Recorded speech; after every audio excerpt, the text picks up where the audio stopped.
పూజించి కొమ్మల్లో ఆ కోయిల పాటలు పాడాలి.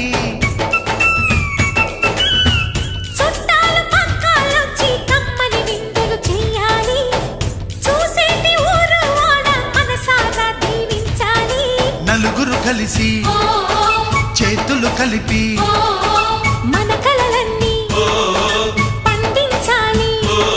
ఒక చోట పుట్టని కోడళ్ళు అయ్యారు అమ్మకే కూతుళ్ళు. త్వరలోని ముద్దుగా పుడతారు ఈ తాత పోలికల మనవళ్ళు. ఈ సంతోషాలు సరదాలే మా పండుగలు.